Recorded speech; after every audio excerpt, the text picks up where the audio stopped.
شەیسان جارێکی تر سڵاتان لەبێ و لەگەڵتانە بەردەوامینە چینە لای تۆرێکی تری پرۆگرامەکەمانێ مە هەمیشە ئەڵێن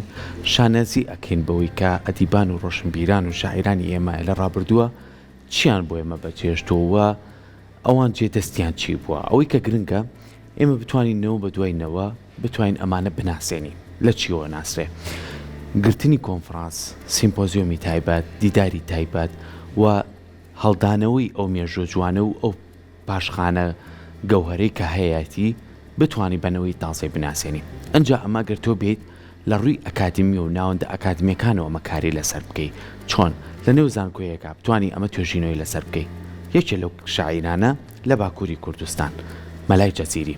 هەزانین لە چەند ڕۆژی ڕابردووە توانرا کاری لەسەر بکرێ و بتوانن بە چەند شێوازێک چەندی کەس و توێژەری بتوانە بتوانن کۆمەڵە لەو بابەتانەی مەلای جەزیری هەیە بیخەنەڕوو بەڵام هەمیشە ئێمە پرسیارێکمان هەیە بۆ ئەم کەسایەتیە گەورەیە بۆ بە تەواتی نەهاتۆتە ناومانەوە ئایا بابەتەکانی قورسن بۆ ئێمە بابەتەکانی شیکردنەوەی تەغایەتیوێت یاخود کار لەسەر ئەو نەکراوە شیکردنەوەی بۆ بکرێ بۆ ئەم بابەتانە ئێمە ئەمڕۆ گفتوگۆکەین لەسەر ئەوەی کە سیمپۆزیۆمێکە بۆ لەسەر ئەمەی مەلای جەزیری کە چۆن بتوانین وەکو شاعیرێکی کورد بیناسێنین و ئەو بابەتانەشی هەبووە چۆن ئێمە بیکەینە بابەتێک کەنەوە بە دوایینەوە بتوانێت شارەزایی هەبێ بۆیە میوانداری زۆر بەڕێز دکتۆر هێمن کەریممان کردووەکو مامۆستای زانکۆ توێژەریش بەڕێزانی سەلایمە میوانە زۆر بەخێربی دکتۆر سپاس بۆ ئامادەبوون زۆر سپاس بۆ ئێوە سپاس بۆ کەناڵە جوانەکەی کورسات ماڵی هەمووان سپاس بۆ بینەرانی ئازیز بۆ بیسەران لە هەر جێیەکی ئەم دنیاە هەن من ئەمڕۆ زۆر خۆشحاڵم بۆ قسەکردن لەسەر تەوەرە و گفتوگۆیە کە ئەتوانم بڵێم سەرمای ئەم نیشتیمانەی ئێمن سەرمای زمان و نەتەوە و کەلتور و کەڵچەی ئێمن کە ئەویش شاعیر مەلای جەزیریە دیارە وەک ڕوونە لاتان لە 28 و 29 یانزە کۆنفرانسێک لە شاری شیرناخ لە زانکۆی شیرناخ ڕێکخرا کە ئەم کۆنفرانسە ئەتوانم بڵێم یەکێکە لەو سیمپۆزیۆمیان لەو کۆنفرانسە بە یەزانی بۆ نەتەوەی کورد گرنگی و بایەخ و تایبەتمەندی خۆی هەیە و جێگەی خۆشحاڵیە لە وڵاتێکی وەکو تورکیا ئێمە بتوانین ئیش لەسەر شاعیرێکی کورد بکەین کە ئەتوانم بڵێم بنیادگوزاری ئەدەبیاتی کلاسیکی کوردیە مەلای جەزیری و ئەم زانکۆیە کە سەرپەرشتی ئەم سیمپۆزیۆمەیان ئەم کۆنفرانسەی کردووە زانکۆی شیرناخە کە زانکۆی شیرناخ مێژوویی کۆنی هەیە لە وڵاتە لە ساڵی 2008ەوە ئەم زانکۆیە دامەزراوە و ستافێکی ئەکادمی و زانستی و پڕ هەک بە و معریفی خۆیان هەیە و سەرپەرشتی ئەم کۆنفرانسەیان کردووە هەموو ئەو توێژینەوە و توێژەرانی کە لەم کۆنفرانسە بەشدار بوون بە فیلتر و بە ڕیڤیۆری تایبەت تا ڕۆشتون و ئەو توێژینەوەی کە وەرگیراون زیاتر لە نزیک 100 توێژینەوە بوونەتەوە ئەم توێژینەوانە بە فیلتەری خۆیان ڕۆشتون و خۆشبەختانە ئەم توێژینەوانە هەمویان پێشکەش کران وەک ئەوەی کە لە کۆنفرانسەکە پێشکەش بکرێەوە منیژێکێک بووم لەو توێژەرانی کە توانیم لەو کۆنفرانسە بەشدار بووم و جێگای شانازی بوو بۆ من لە وڵاتی چۆک و تورکیا بتوانم بە زمانی دایکی خۆم توێژینەوەیەک پێشکەش بکەم کە دیارە لە سەدەکانی ڕابردوو لە چەندەیەکی ڕابردوویە من نەمانەتوانی بە زمانی کوردی پەیامەکانمان بگەێنین بەڵام وا خەریکە ئێمە نەتەوەی کورد دۆسی کورد خەریکە وای لێ ئەتوانین لە ڕێگەی ئەکادمیاوە بەرەو پێشەوە بچین باشە کاوتە دکتۆر بەڕاستی من زیاتر قسە لەسەر ئەم بابەتە بکەین گرنگی بەڕێوەچوونی کۆنفرانسێکی لەم شێوازە بەتایبەت بۆ مەلای جەزیری چ گرنگێکی و هەروەها بۆ نەتەوەی کوردیش تا چەندە گرنگە خۆی لە خۆیان کۆنفرانس تایبەتمەندێتی خۆی هەیە هیچێک نیم تایبەتمەندی هەر سەرکیانی کۆنفرانس وێ ڕای ناساندنی کەسایەتیەکەی ئەگەر شاعیرە نووسەرە لێکۆڵەرە هەر کەسێکە وێ ڕای ناساندنی وێ ڕای ئیشکردن لەسەر دەقەکانی تێگەشتن لە فەرهەنگ و کەلتوری ئەم شاعیرەوە جیهانبینی ئەو کەسایەتیانی کە کۆنفرانسیان بۆ گرید یاخون کۆنفرانسیان بۆ بەڕێوە بیت لە هەمووی گرنگتر کۆمیونیکیشن و پەیوەندیکردنە یعنی ئێمە چۆن بتوانین پارچەکانی کوردستانی یەک خەین من پێم وایە کۆنفرانسی مەلای جەزیری بووە کۆکەرەوەی کوردانی هەر چوار پارچە یعنی من بۆ خۆم لەوێ کۆمیونیکیشنم لەگەڵ برایانی سووریا هەبووە و پەیوەندیم لەگەڵ برایانی ڕۆژهەڵاتە هەبوو و لەگەڵ باکووری کوردستان کە زۆرینەی باکووری کوردستان لە تورک و لە کورد و لە ئازەر بەشدار بوون لەم کۆنفرانسە توانیویانە بە زمانی تورکی بە زمانی ئازەری بە زمانی کرمانجی بە شێوەزاری کرمانجی و بە شێوەزاری سۆرانی بە شێوەزاری ئەتوان بڵێن بە زمانی فارسی دید و ئایدیا و جیهانبینی مەلای جەزیری باس کراوە ئەمە خۆی لە خۆیان جۆرێکە لەو پەیوەندیە بەهێزانی نەتەوەی کورد ئەتوانم بڵێم لە ڕێگەی ئەم کۆنفرانسەوە ئێمە ئەتوانین نەتەوەی کورد زیاتر فراوانکەین چۆن کۆنفرانسێک لە باکووری کوردستان لە زانکۆی شیرناغ بەڕێوە ئەچێ بتوانین بە هەمان شێوە کۆنفرانسێک لە باشووری کوردستان بۆ شاعیرە کۆنەکانمان بۆ لە ڕۆژهەڵاتی کوردستان و لە ڕۆژئاوای کوردستان بتوانین بۆی بە هەمومانەوە بتوانین دید و ئایدیایەکی نوێ دروستکەین و پەیوەندی دروستکەین لەگەڵ پارچەکانی تری کوردستان بەداخەوە نەتەوەی کورد زۆر جار ینی باوەڕی بە پارچەکانی تریژ نییە لە ئێستای ئەگەر ئێمە سێرچ بکەین بۆ ناوی کوردستان لە مەپی دنیاە لە گۆگڵ ماپێکی دنیا ئەگەر سێرچکەین بۆ ناوی کوردستان سێ پارێزگامان بۆ یێنێویش هەولێر و دووەک و سلێمانیمان بۆ یێنێ بۆیە دۆزەی کورد ناوی کورد وەک باشووری کوردستان ناسێنراوە یعنی نەمانتوانیوە لە باکوور ئەمە فراوانکەین لە ڕۆژئاوا و لە ڕۆژهەڵات ئەم کۆنفرانسانە ئەبێتە هۆی فراوانبوونی جیهانبینی نەتەوەی کورد و بتوانین لە ڕێگەی توێژینەوە و دەق و ئارگۆمنت و شیکردنەوە و لێکۆڵینەوە کورد زیاتر بناسیێنین بە نەتەوەکانی ئەم دیمەنانەش کەی بینین ئەمێنانە سەر کۆمە دیمەنی ئەو کۆنفرانسەیە کە دکتۆر جلی کوردیشی لە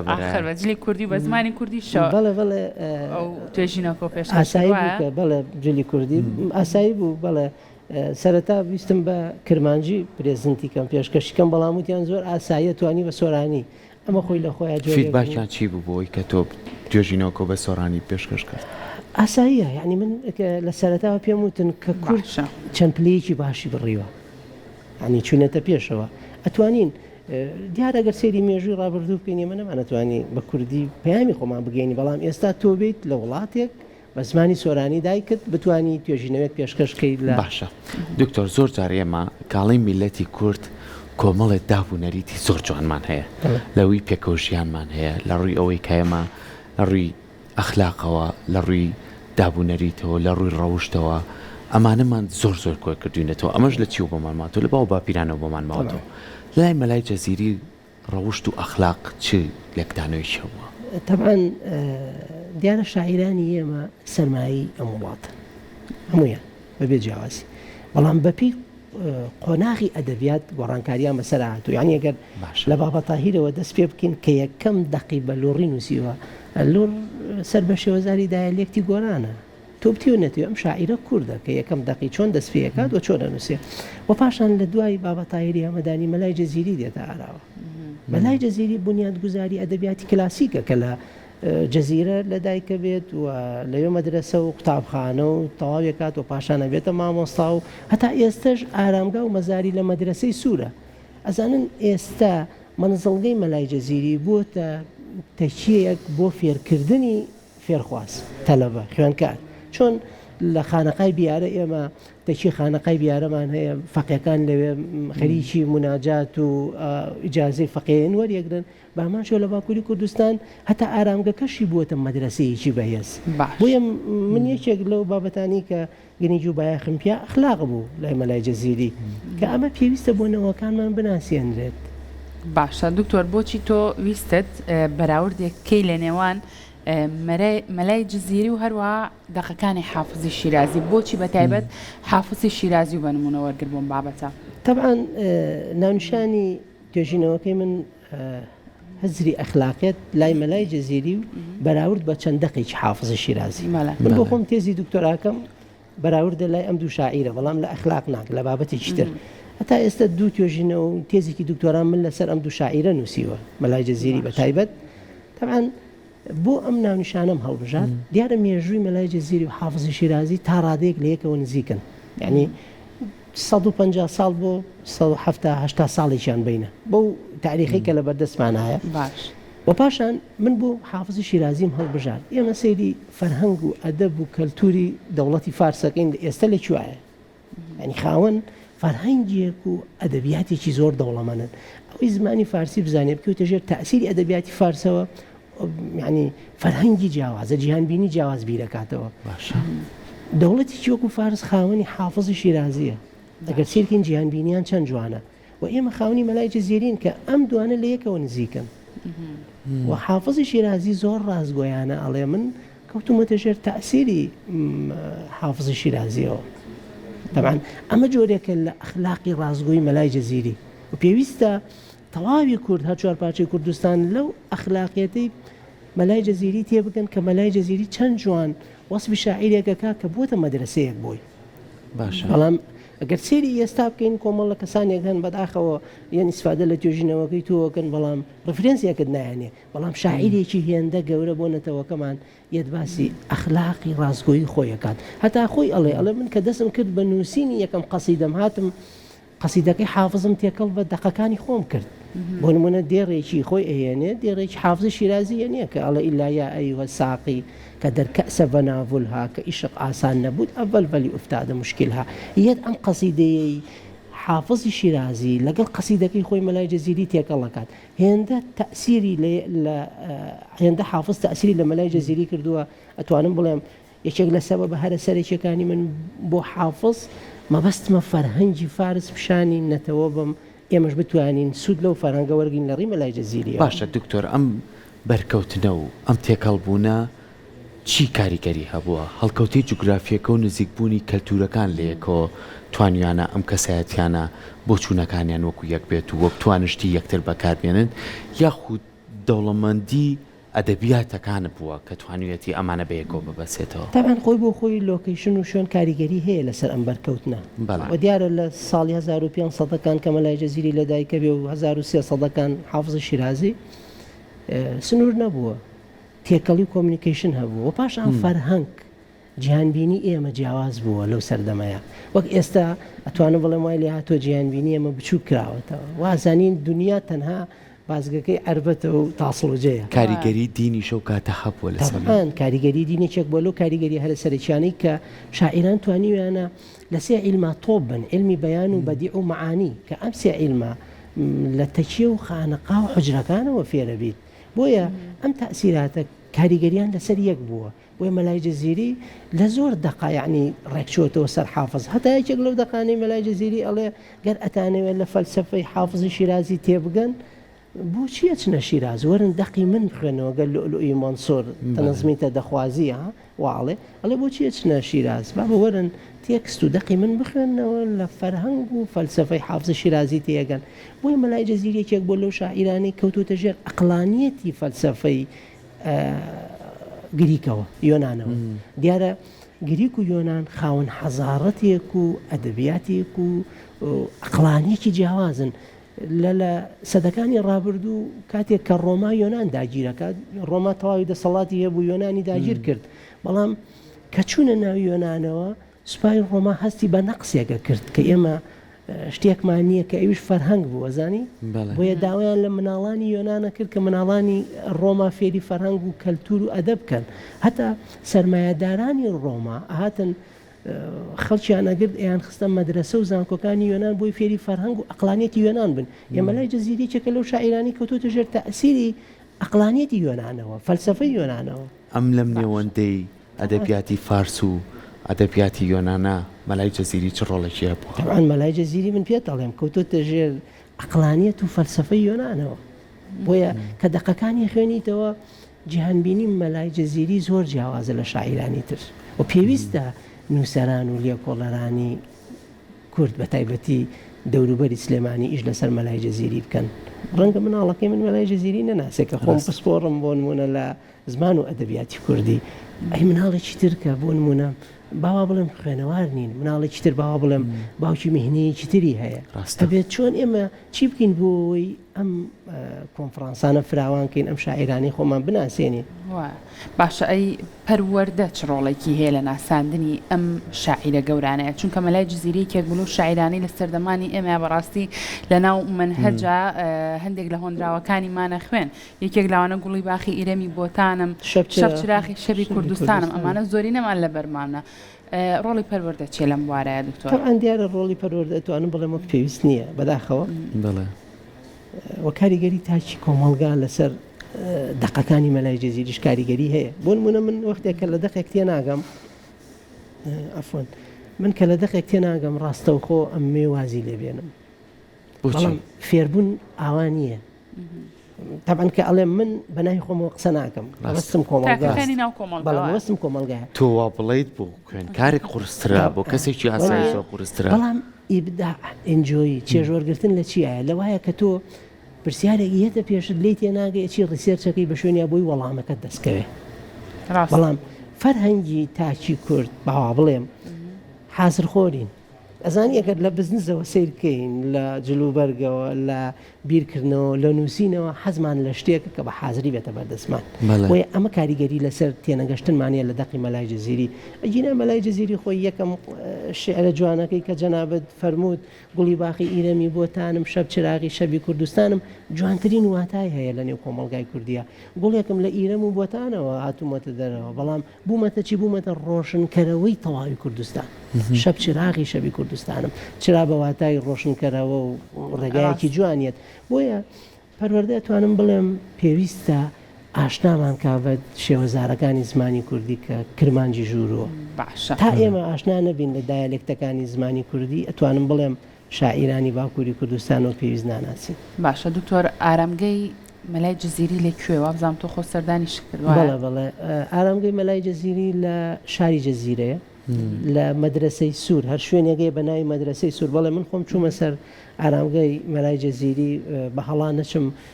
ئارامگای حەزرەتی نوحیش لەوەیە بە یەکەوەن لە یەک شوێنان و کۆمەڵێک کەسی لێ بوو تەبعەن ئێستا ئارامگەکەی بووەتە مەدرسەیەک بۆ پەروەردە و فێربوون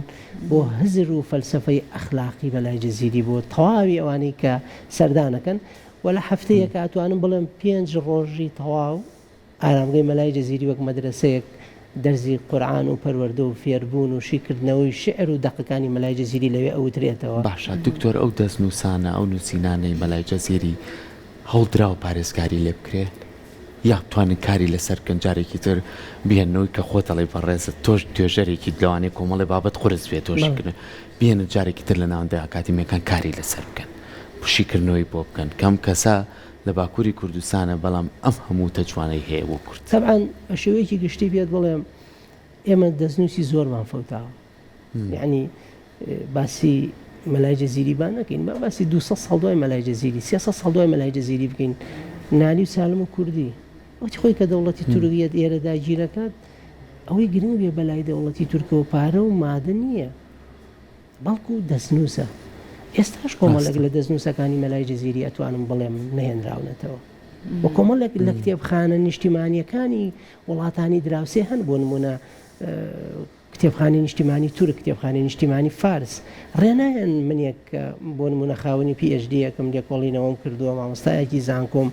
ڕێنایەن من بچمە ئەو کتێبخانانە چون ئەزانن مەبەستێک کتێ مەبەستەکەشت چییە؟ هێنانەوەی ئەو دەستنووسانەیە بۆیە ئەتوانم بڵێم ئیش لەسەر مەلای جەزیری زۆر کراوە دیوانەکانی بە فارسی نووسراوەتەوە بە کوردی چەند جار نووسراوە 3-4 جار بە هەڵانەچەم چاپ کراوە و بە کرمانجی بە ئەلفبەی لاتینی ئەمانە ئەتوان بڵێم سەرمایەکی دەوڵەمەندی نیشتیمانین بەڵام وەک پێویست نەمانتوانیەوە فراوانتری بکەین ئەم دەستنووسانە گرنگن بەڕاستی بۆ نەتەوەی کورد نەتەنها مەلای جەزیری بەڵکو شاعیرانی پێش مەلا و دوای مەلای جەزیریش زۆر ڕاستە دکتۆر بۆ ئەوەی کۆنفرانسی ساڵی داهاتوو فراوانتر و دەوڵەمەندتر بکرێ ئەو پرسیار و ڕاستپاردانی کە لەم کۆنفرانسەیە دەستکەوتون چۆن ئەتوانن بۆ ساڵی داهاتوو کۆنفرانسەکە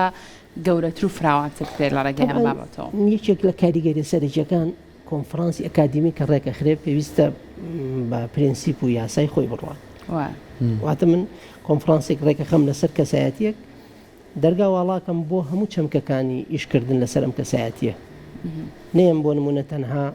وەصف و تەشجیع بێت تەنها ئاکار و ئەخلاق و ڕەوشت بێت بەڵکو ڕێبین چەمکەکانی تر باسکەین و پاشان ئەم کۆنفرانسانە بە سیاسی نەکرێ ئەو گرنگە بەداخەوە یعنی من بەڵکو بیرکردنەوەم هەڵە بێت من پێم وایە ئیتر بەردەوام نابێت بەردەوام نابێ ینی من وایە بینم لەبەر ئەوەی ئەتوانم بڵێم جەنابتان نەزان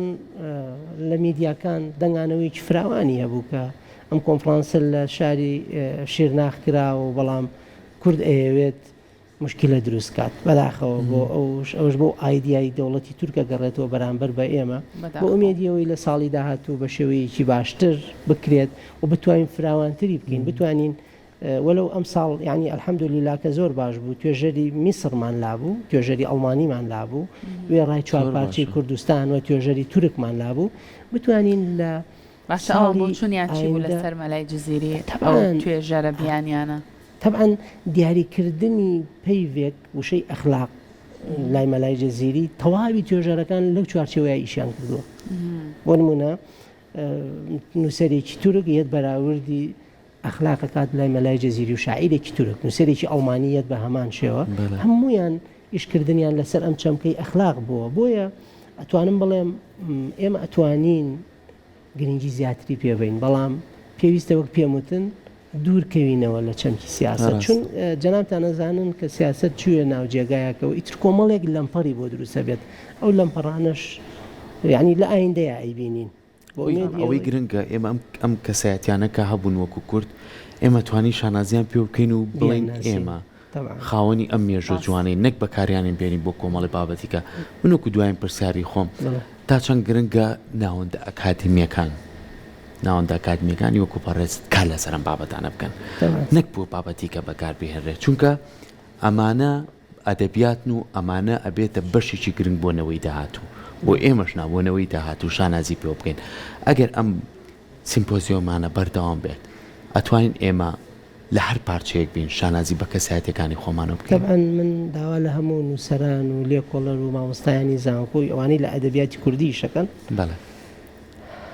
دکتۆر هەواڵ دکتۆر فەرهاد پیرباو سەیەکی جوانێکی لەم چەند ڕۆژەیە ئەڵێ ئەوەی شارەزای دایالێکتی کرمانجی نەبێت شارەزای ئەدەبیاتی کوردی نییە گەر خاوەن دکتۆراژ بێت طبعا لە 150 ئەدەبیاتی کوردی بە کرمانجی نووسراوەتەوە ناوەندە ئەکادیمیەکان نووسەران ڕۆشنبیران مامۆستایانی زانکۆ پێویستە زیاتر گرنگی بە دەقەکانی شاعیرانی باکووری کوردستان بدەن ڕۆژاوای کوردستان کە ئەوانەی بە دایالێکتە جیاوازەکان شعریان نووسیوە یەکێک لەوانە مەلای جەزیریە بۆی ئێمە بتوانین لە دەقەکانی مەلای جەزیری تێبگەین جیهانبینی مەلای جەزیری هێندە فراوان و جوان بووە یەکێک لەو دەقانەی کە ئەڵێ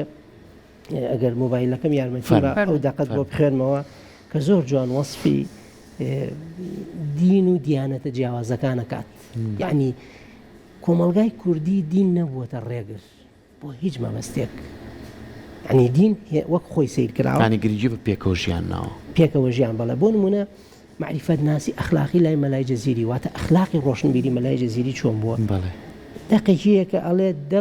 دڵ گەشتەی من ژە دێرێ ناچم کە نیشتەیە قەت محرابیوی بە من ڕاوەردا بچنە لالش طبعا زۆر جوانیت وەصفی دینە جیاوازەکانەکە ئەڵێ من چوومەتە کەنیسەی جوولەکەکان من چوومەتە کەنیسەی مەسیحیەکان بەڵام ئەڵێکی ئەلە محرابیوی بە من ڕاوەردا بچنە لالش ڕێگە بۆ منیش بکەنەوە کە بچمە لالش دیارە شوێنی دین و ئایدیای یەزیدیەکانە طبعا ئەڵێ بەو فەقیە و سۆفیانە بڵێن کە ئەڵێ بۆ عارفانە بڵێن لەسەر ئاینێکی تایبەتی خۆیان کە ئاینی عەقڵ و دڵە ئەڵێ وازیان لێ بێنن ئەوانە بۆیە من پێم وایە چوومەتە کەنیسەی جوولەکە و مەسیحی و ئەمەوێ بچمە لالش کەواتە ئەمە سێ دینی جیاوازن لە ئایدیای مەلای جەزیری بەڵام چەند جوان وەصفی ڕازگۆیی ئەخلاقی خۆی کات ئەڵێ بۆ ئەمەوێ بچمە لالش چون یار لەوەیە یارمە بەستی مەلای جەزیری کێ خوایە کە خوا لە کەنیسەی جوولەکە لە کەنیسەی مەسیحی لە کەنیسەی یەزیدیەکانە هەیە ئەمە جۆرێکە ئەتوانم بڵێم لە جیهانبینی مەلای جەزیری بەرامبەر بە دینەکانی تر بۆیە کۆمەڵگای کوردی ئەمان باتەوە بۆ 2000 ساڵ بل لە ئێستا کە دیانەتە جیاوازەکان لە نێو کۆمەڵگای کوردی چۆن بووە و ئێستا لە شاری سلێمانی چۆنە بۆ نمونە ئێمە کەنیسەی مەسیحیمان هەیە کاکەیمان هەیە جوولەکەمان هەیە دینە جیاوازەکانمان هەیە موسڵمان بە چەند ڤێرژنێکی جیاوازەمانە بۆیە ئەمانە نەبوونەتە پێکەوە ژیانی کۆمەڵگای کوردی مەلای جەزیری بە هەمان شێوەمان پێڵێ بۆی پێویستە ئەمە لە ناوەندە ئەکادیمیەکان باس کرێ بۆ مناڵەکانمان شارەزا بن بزان کە خاوەن شاعیرێکی گرنگی نەتەوەی کوردین بەڵام بەداخەوە لەم چەند ڕۆژەی ڕابرد و پرسیاری لە من کرا یەکێک لەو مامۆستایانش بوو وتی مەلای جەزیری کێ خراپە یعنی ئێمە نەتوانین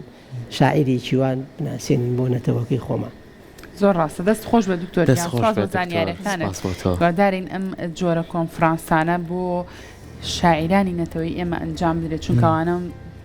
مڵکی ئەم نیشتیمانن بەڕاستینەوەکو مڵکی لایەنێک بن و بە سیاسی بکرێ ئەم بابەتە دەستە خۆش بە دووبارە دەست خۆش بێت. دەست خۆش